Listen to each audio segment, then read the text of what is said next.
Olá, está começando mais um Café Pensamento, o programa para aqueles que não têm medo de debate. Hoje nós temos aqui a presença da professora Clotilde Pérez, da ECA USP e também da PUC São Paulo. Hoje eu vou falar sobre a questão da criatividade. Professora, para começar, né? O que é criatividade e algo que a gente sempre fala de nós brasileiros? Nós brasileiros realmente somos criativos? Bom, Paulo, obrigada pelo convite para estar aqui com você hoje, conversando um pouquinho sobre um tema super bacana, sempre muito atual e muito presente na nossa vida, né? De fato, como você falou, desde pequenininho a gente aprende que o brasileiro é criativo. E a gente ganha um monte de prêmios em Cannes, não é? Então, de fato, parece que a gente é bem criativo, falando da nossa dessa publicidade, né? Que é super, né? Super premiada, mas enfim, essa ideia, de fato, é meio senso comum, está no nosso imaginário que somos criativos. Claro que esse é um tema, né, para quem trabalha com comunicação, não é, muito importante, está sempre presente na nossa vida. E é um tema que ele não se desgasta. Não é? Tá. E a gente percebe que ele continua muito atual. E um dos motivos do porquê que também ele é muito atual é porque com o universo digital e com todas as aberturas que a gente teve, a gente pode exercitar muito mais a nossa criatividade. Então, acho que esse é um dos motivos de porquê que ele continua sendo tão atual. Uhum. A gente pode ser muito mais autor, a gente tem mais ferramentas, né, mais possibilidades, uma experiência também estética diferente com o digital que permite esse crescimento. Então, de fato, a criatividade continua sendo um tema importante, relevante, muito atual. E isso sempre me instigou, né? Será mesmo que o brasileiro é criativo ou a gente é meio mega, né? A gente se acha. Se acha, né? Se acha sempre super criativo. Como eu falei, é uma preocupação desde sempre, enfim, na minha trajetória de pesquisadora, né? E tenho levado isso adiante. E uma das coisas que a gente consegue entender nesse processo é que sim, somos criativos, né? E a questão é, por quê? Principalmente se diz nessa área de publicidade. Mas em geral, tá, né? De fato a gente é criativo. E aí estou falando isso de constatação mesmo, de teoria e de empiria, não é? De fato a gente é criativo. E aí qual que era, né, o grande esforço meu, enfim, do meu grupo de pesquisa, é bom, por quê? Uma das primeiras razões, e também vem aquela coisa óbvia, nós somos criativos porque a gente tem grandes diferenças sociais, né? A gente tem grandes depressões, então as dificuldades, né, levam a gente a fazer coisas, a agir, né? E como a gente não tem muito a perder, porque a gente já não tem nada, né? Não tem muito filtro, vamos lá, não tenho nada a perder, então, vamos lá, né? Vamos lá, né? Então, isso explica a nossa criatividade? Em parte, sim. De fato, quando a gente está numa situação de depressão, de carência, onde eu não tenho, de fato, nada a perder, por que não tentar alguma coisa? Por que não ousar? Por que não fazer alguma coisa? Claro que essa matriz das nossas diferenças, que tem, né, toda uma explicação histórica, desde lá das nossas capitanias hereditárias, onde você tem regiões do país onde essa diferença foi muito mais acentuada, né, de fato, muito mais acentuada. Quando a gente pega o nosso Brasil, né, norte a sul, a gente sabe que as capitanias hereditárias, ou seja, as grandes extensões de terra, foram muito mais, e são até hoje, né, temos a consequência disso até hoje, muito mais evidentes, né, na região norte e nordeste. Vamos pensar São Paulo, Rio para cima. Não é? De São Paulo, Rio para baixo, a gente teve um outro tipo de colonização, se a gente quiser dizer, com propriedades muito menores, enfim. Então, essa depressão enorme do ponto de vista social, econômico, financeiro, de fato, ela sempre foi, por motivos históricos, muito mais forte no norte e nordeste do Brasil. Então, parte da explicação que somos realmente criativos tem a ver com isso. Mas também eu nunca me contentei com essa explicação. Porque, bom, se fosse assim, talvez a Etiópia fosse mais criativa. Claro. Não é? Então, onde né, tem mais dificuldades sociais, econômicas, mais ausência de estados, infraestrutura, né, caótica. Precária, então tinha que ser muito mais criativo. E a gente vê que, na real, não é bem assim. Então, isso, enfim, me levou a buscar, né, a continuar com essa investigação, né, com esse olhar da dúvida de que só isso não resolve. E aí, de novo, a gente vai, né, para toda a referência teórica, histórica de quem somos, né? E aí a gente foi buscar o quê? Os estudos antropológicos de constituição do povo brasileiro. Então, vamos para Darcy Ribeiro, enfim, Roberto da Mata, Renato Ortiz, enfim. Esse, né, arsenal todo maravilhoso que a gente tem, falando sobre quem somos, não é? E o Darcy Ribeiro é uma referência, nesse caso, realmente muito importante, quando ele vai falar que o brasileiro é o povo novo. Tá. Né? é um povo completamente diferente de tudo que tem por aí. Porque não é que ele é diverso, porque a gente encontra diversidade em outros países, lá, claro. Canadá tem diversidade, enfim. Estados Unidos? Estados Unidos tem diversidade. No caso brasileiro não é apenas a diversidade, é a mistura. Não é? Então o processo de mestiçagem desde a colonização, quando a gente olha nas nossas referências históricas, né, com Portugal, ou seja, o português já entra num processo de mestiçagem com o índio, né, e depois com os africanos, com o processo, né, dos escravos e tudo mais, que é diferente da colonização espanhola, que foi diferente da colonização britânica. Então o português ele entra num processo, né, de mistura logo de início. E a gente brinca, né, que aí o catolicismo ele também ele trazia as travas e trazia a libertação, né, porque como a gente estava de fato no paraíso, tudo pode. Então o que favoreceu está liberado, né? Enfim, estava nos trópicos, a gente de fato.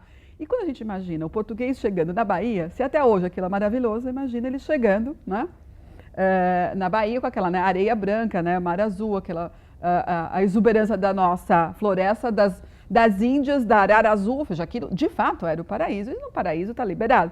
Então a gente, enfim, sempre briga com isso, quer dizer, o próprio, né, imaginário e a prática da igreja favoreceu o processo de mestiçagem, não é? Mas enfim, a gente é um povo misturado. E aí é que vem a questão. O que a mistura tem a ver com a criatividade? E aí a gente foi buscar... Com essa relação, mistura e criatividade. A gente foi buscar N referências, né? Na psicologia, nas ciências sociais, na educação, até na biologia.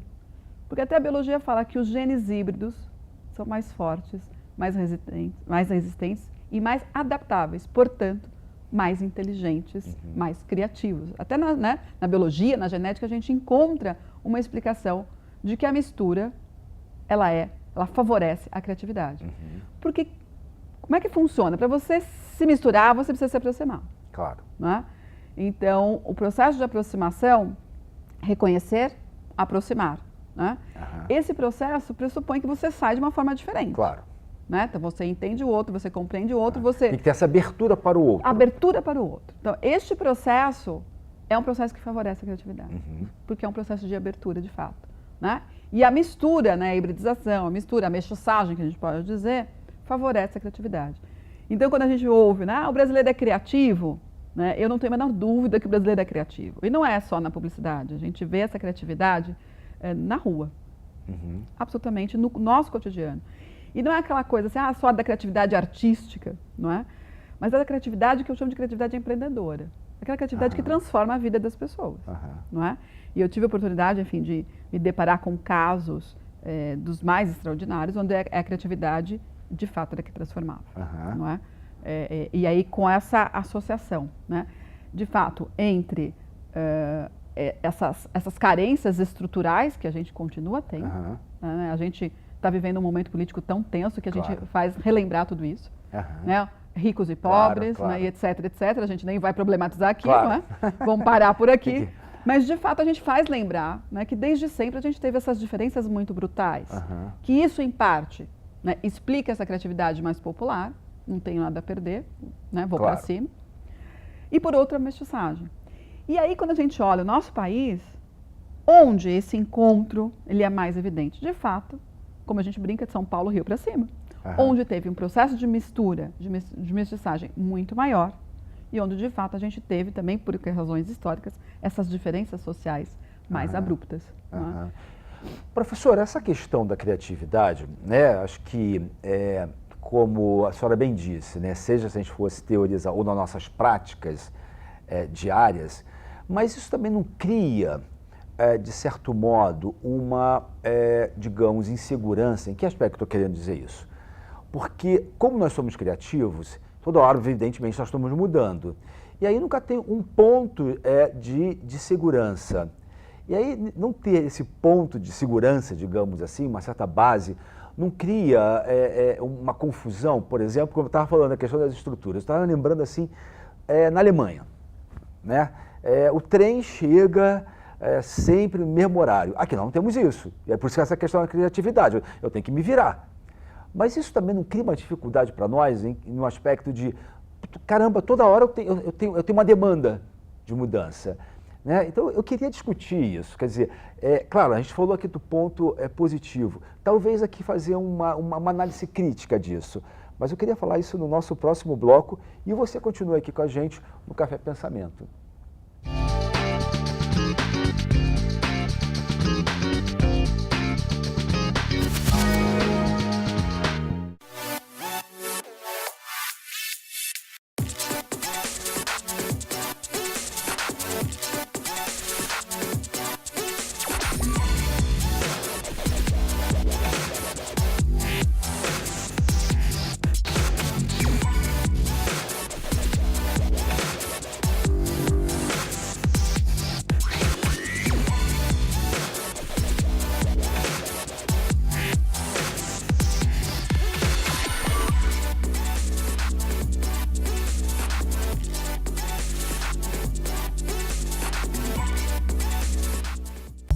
Amplie seus conhecimentos.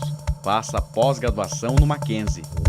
São mais de 140 anos de tradição e pioneirismo em ensino. Informe-se e crie novas oportunidades em sua vida.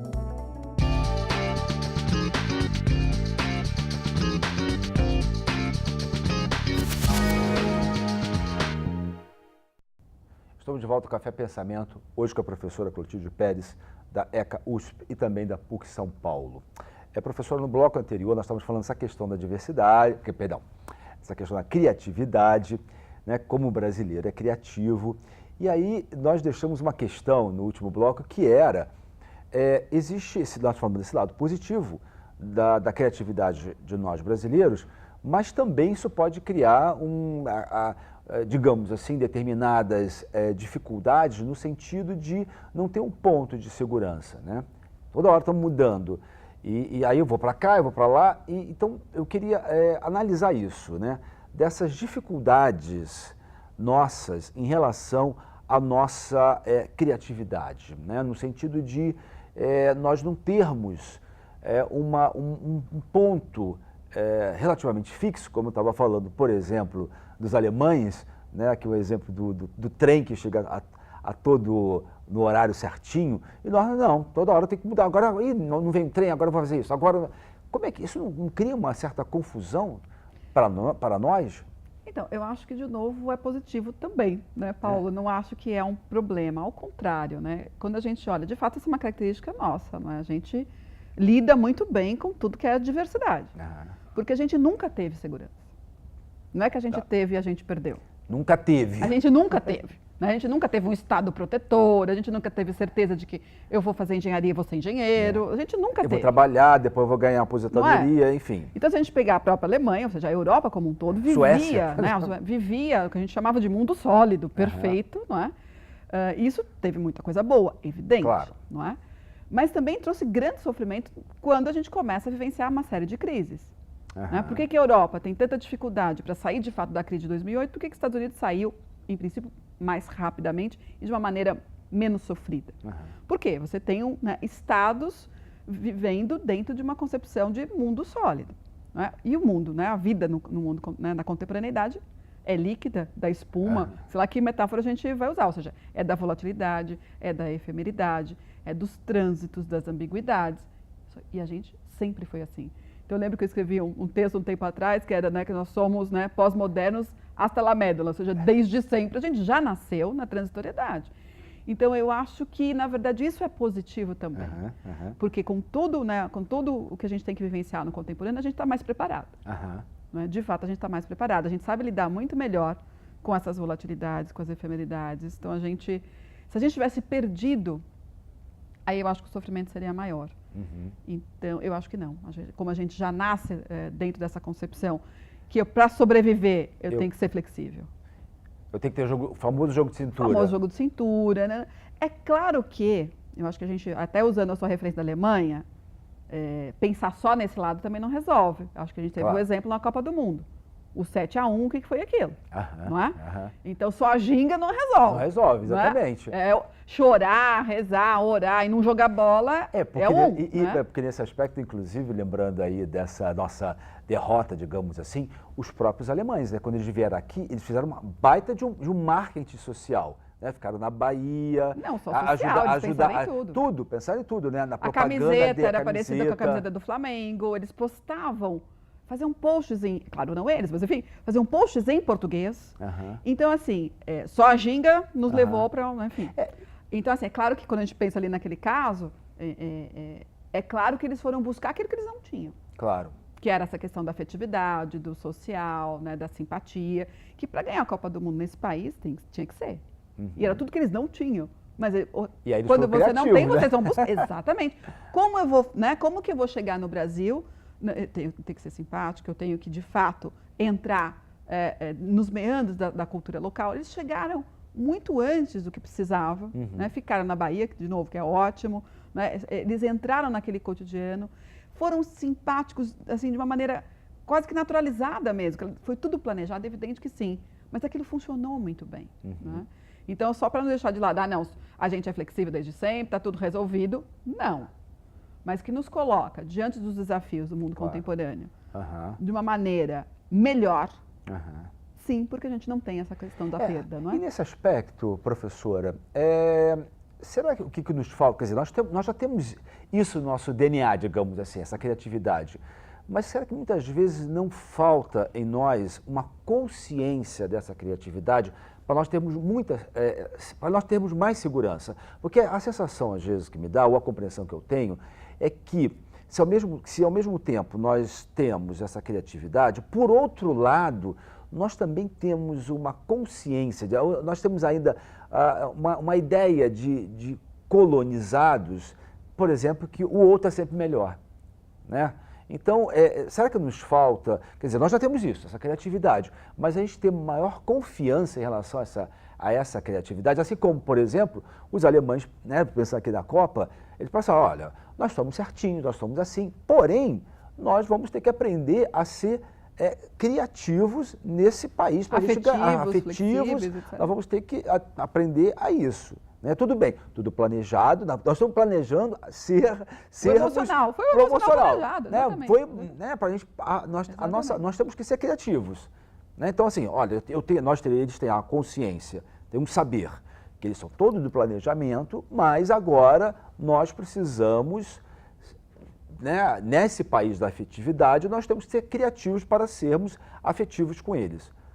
Aí, voltando, nós brasileiros temos, olha, a questão do futebol da ginga, do futebol espetáculo, só que tem que isto não dá mais, ou seja, eu também preciso de planejamento e eu preciso ter consciência que nós estamos numa situação, digamos assim, limite, e eu tenho que pensar nisso e eu preciso ter segurança. E aí, nesse aspecto, será que também não temos que aprender ou seja, temos consciência dessa nossa criatividade, não falar, nós somos criativos, beleza, nós vamos resolver tudo. Mas, opa, peraí, nós somos criativos, porém, se faz necessário planejarmos e termos esse saber para a gente poder também compreender as mudanças. Porque senão a gente cria ficamos muito nessa autoconfiança que nós somos, frágil, né? E a gente se dá mal, como aconteceu na Copa, por exemplo, né? Claro. Não, Paulo, você tem toda a razão, né? Claro que assim, quando a gente fala que somos mesmo criativos, isso é ótimo, né? E que eu acho que a gente ainda precisa ter essa consciência, porque a gente vinha num processo nos últimos anos de valorização da nossa brasilidade, o que deu uma freada. Claro. Não é? Sem infelizmente. Dúvida. Infelizmente. Então a gente vinha, né, resgatando lá a Câmara Cascudo, o melhor do Brasil a brasileira, a gente estava começando a acreditar, não é? E a gente vinha um balde de água fria para falar, né, de uma metáfora bem básica. Então assim, isso é muito ruim. Então acho que tem por um lado, a gente tem que ter essa consciência da nossa criatividade como uma fortaleza, como algo extremamente positivo, ótimo para enfrentar os desafios do mundo que se coloca, mas a gente tem que ser muito bom e criativo, não é? Então tem que ser muito bom. A Alemanha, assim, era disciplina, era, né, jogar muito bem o futebol, então é planejar, tudo muito bem feito. E aí, buscar esse lado emocional que a gente está chamando aqui, né, da criatividade. Claro. Então a gente tem que ser muito bom e criativo. Então, assim, criativo a gente já é, então a gente tem que ser muito bom, não é? Então isso nos coloca, né, diante do mundo de uma outra forma. A gente tem que ser muito bom porque a gente já tem uma vantagem. Claro. Agora, achar que só a criatividade vai resolver, talvez um pequeno cotidiano resolva. não é? Tá. Resolver ali uma coisinha menor. Mais né? determinadas situações. Situações você tem que ser Opa. muito bom, e que bom que se você for também criativo. Né? Então, e esse ser muito bom, muitas vezes você vai construindo de forma também criativa. Né? Onde você vai fazer as suas buscas para ser muito bom. Então, assim, acho que a criatividade está em absolutamente tudo, mas ela não pode ser assim, a espuma, né? A coisa vazia, de que vamos deixar que está tudo bem, isso vai se resolver. Né? E falando nessa questão da criatividade, como é que nós estamos na área de publicidade? Continuamos ainda... Super Estamos criativos. bem? Estamos muito bem. Recentemente eu tive num seminário no Chile, onde estava discutindo a questão da publicidade, e uma das pessoas que estava dividindo, né, compartilhando a mesa comigo, comentou: nossa, a publicidade no passado era a publicidade brasileira no passado era muito criativa, né? E citou um dos nossos publicitários, né, super criativos do passado, e que hoje já não é mais assim, né? E era, enfim, um senhor, enfim, com uma idade mais avançada, e ali eu não aguentei, não é? Eu falei, bom, eu acho que sim, a nossa publicidade dessa época dos anos 70, extremamente criativa, nossos publicitários extremamente criativos, só que eu acho que o senhor não está procurando no lugar certo, né? Porque antes a criatividade estava lá na televisão, no anúncio genial, e hoje a gente tem muito mais criatividade, só que talvez não esteja só na TV, talvez não esteja só na mídia impressa, está em ações de rua, está em flash mobs, está em aplicativos, né? Então a gente é muito criativo na nossa publicidade. A questão é que a própria publicidade já não é mais a mesma. Claro. Não é? Então, quando a gente falou, né, num programa anterior que a gente discutiu aqui, né, Paulo, sobre a questão das mídias, tem uma relação enorme. Quer dizer, a publicidade não é mais agora em função da mídia. Também se espalhou. Claro. Não é? Então, a gente tem usado e nisso nós somos bons, né? A gente vai acompanhando o que está mudando. Super, né? E a publicidade no Brasil, acho que tem aí um aspecto muito importante. A publicidade no Brasil, ela é um vetor sociocultural, ela constrói também, não é só que ela reflete a sociedade. Eu gosto do Gilberto Freire, antropólogo, não é publicitário, né? Pernambucano, e ele escreveu em determinado momento, num dos livros dele bastante veiculados, ele fala que a publicidade no Brasil foi abolicionista. Não é? E o que ele estava querendo dizer? Né? Que era via publicidade, na época em jornal, que era o que tinha, jornal impresso, era a publicidade que trazia as inovações vinda do velho mundo, vinda da Europa. E deixava implícito o quanto você, senhor de engenho, era ridículo tendo um escravo dentro de casa. Se você poderia ter um fogão a gás, e não o cara carregando a lenha para você. Então, que a publicidade teve uma cunha abolicionista no nosso país. Então, desde sempre, a publicidade ela é muito construtora para nós. Legal. Então, eu consigo ler a sociedade brasileira pela publicidade. Pela publicidade, a telenovela é um outro vetor muito forte. Né? Então, assim, continuamos, sim, voltando à sua questão da criatividade. A gente continua sendo muito criativo, muito criativo.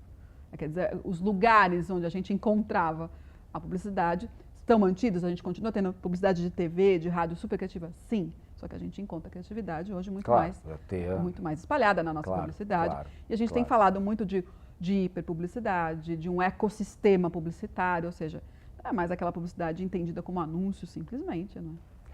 Professora, infelizmente nosso tempo acabou, né? Gostaria de agradecê-la e agradecer você que tem nos acompanhado, e também não sei se você gostaria de uma palavra final. Né? E também agradecer, Paulo, a oportunidade de poder conversar sobre temas assim, super relevantes, né? Falar de criatividade, falar de Brasil, falar do nosso país querido. Lógico, nosso Brasil querido, claro. Super querido, então, enfim, um privilégio estar aqui, poder compartilhar um pouquinho dessas nossas pesquisas e nosso estar no mundo de forma também privilegiada que somos. Né? E criativamente brasileiro. Criativamente brasileiro. Obrigado a você e até o próximo Café Pensamento.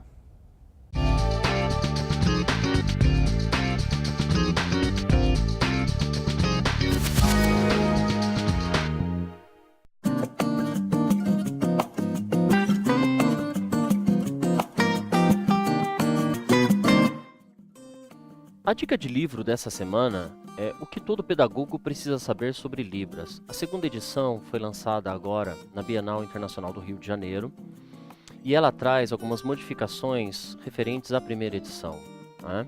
A primeira edição, lançada em 2012, ela aborda o desenvolvimento da língua de sinais brasileira desde o nascimento da criança e na medida em que ela vai sendo escolarizada ou na medida em que a família a estimula por meio da sinalização, o livro traz então o processo de desenvolvimento cognitivo por meio da construção sígnica formada pelos sinais.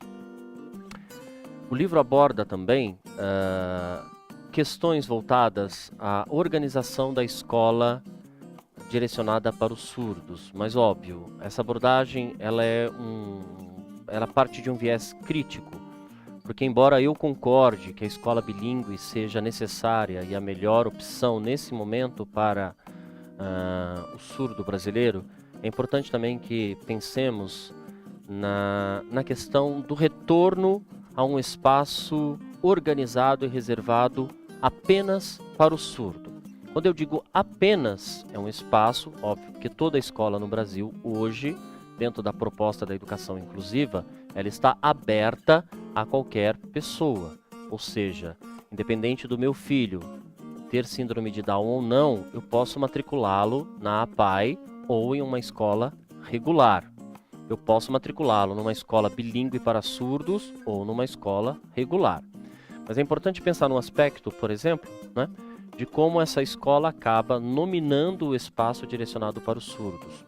Traz uma abordagem também, uma interpretação por meio de uma concepção pedagógica da Lei 10.436/2002. O que tem de novo na segunda edição revista e ampliada?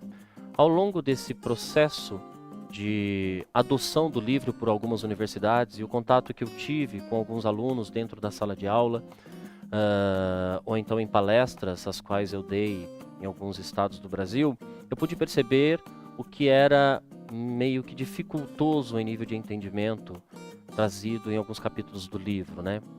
Então eu procurei fazer anotações, observar, avaliar e reescrever, trazendo alguns detalhes e uma explicação mais facilitada, mais acessível às pessoas.